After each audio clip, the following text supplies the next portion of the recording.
Well, let's return to our top story and now look at what is happening in Taiwan. Liberal Senator Chandler has just returned from the island. She's part of the Australian Parliamentary delegation that was there for the presidential inauguration, and she joined us earlier from our Hobart studios.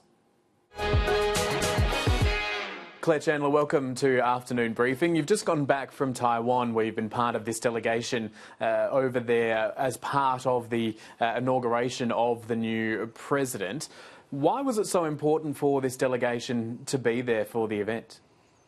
Well, I think it was incredibly important for the cross-parliamentary delegation representing all sides of the parliament to be in Taiwan, in Taipei, for the inauguration of their new president and vice president, because it's just building on the incredibly strong relationship that Australia and Taiwan has, both in terms of our trade relationship, obviously, and the very close friendship between Australia and Taiwan as well. And it was wonderful to be able to speak very briefly to the new president after the inauguration and also have a meeting with their vice president to talk about how we can continue to build upon that relationship into the future. And it's fair to say that the presence of the Australian delegation was very much appreciated by Taiwan.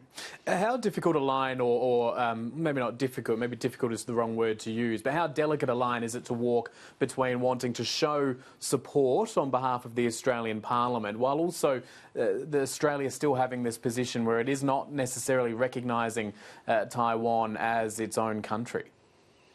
Look, I don't think it's a difficult line at all when you consider that there is a very strong friendship between Taiwan and Australia and a very strong trading relationship as well. I mean, depending on what metric you use, Taiwan is easily within our top 10 trading partners, and Taiwan is very respectful and appreciative of that, as are we here in Australia. And it was a real joy to be able to be there with my parliamentary colleagues, engaging in those conversations one-on-one, both with government officials talking about how we can strengthen the trade relationship, but we also had the opportunity to meet with Taiwanese businesses that have interests here in Australia. So understanding how that relationship can be built on both at the government level, but also at the business-to-business level.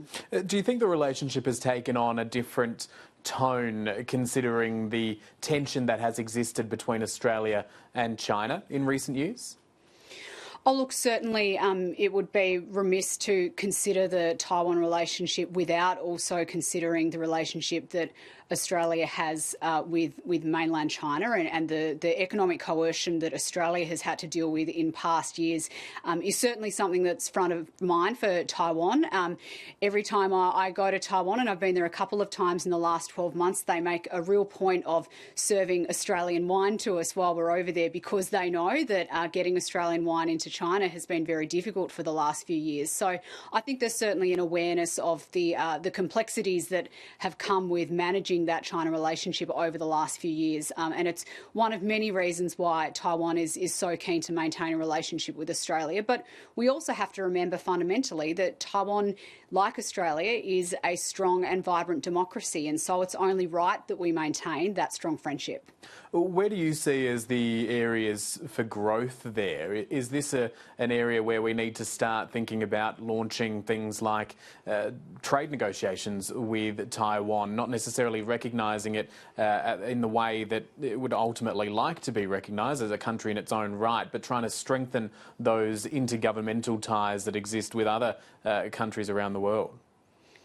Well, certainly we want to see that trade relationship continue to flourish and to prosper. And I have many producers in the food and agriculture sectors down here in Tasmania in particular that would like to see that relationship strengthen even further, would like to see more of our produce being shipped into Taiwan. But even above and beyond that, I think parliamentary delegations to Taiwan are incredibly valuable. And to any of my parliamentary colleagues, both within the opposition and within government, I would urge them all to make the time, if they can, to visit Taiwan and engage with the officials over there and understand how all of us can further strengthen that relationship. Because, like I say, Taiwan is an important democracy in our region, and I think it's entirely appropriate that we strengthen that relationship where we can.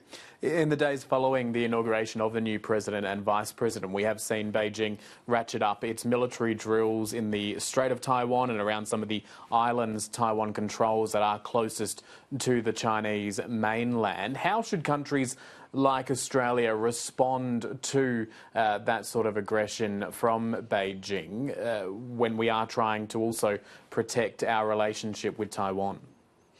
Well, I have said for some time that we in Australia need to be very clear-eyed about the behaviour of Beijing in general, in relation to Australia and in relation to Taiwan. And I think, sadly, the military drills that we've seen around the island in the last couple of days are just further indications of this dangerous and disruptive behaviour that Beijing has exhibited towards Taiwan for quite some time. So in Australia, I think we should absolutely call it out where we see it, and I see it as dangerous and disruptive, and keep in mind that yes, we maintain a trade relationship with China. We maintain a trade relationship with Taiwan as well. But in maintaining that relationship with China, we need to be open and upfront about the issues that we see where we see them. And I think many Australians would agree that the way that China seeks to intimidate, particularly across the Taiwan Strait, is unacceptable.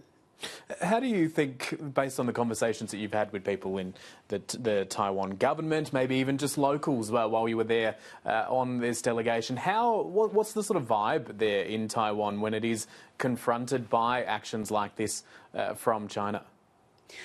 Look, that's a really interesting question, and I think in the week past in particular, the Taiwanese were just very happy to be there celebrating their vibrant democracy as they were through the inauguration of a new president and vice president who were elected by their people. But certainly when I was in Taipei in September last year, I sensed a bit of hesitance and concern within the community, within the Taiwanese community, I should say, about those tactics from Beijing. You would walk down the street in Taipei and think that everything was completely normal, except for the fact that every few shop doors you'd see a sign pointing people to bomb shelters if that sort of thing is required. So there's an attitude of let's get on with life, let's get on with business, but at the same time an awareness of the threat that is sadly sitting over them much of the time.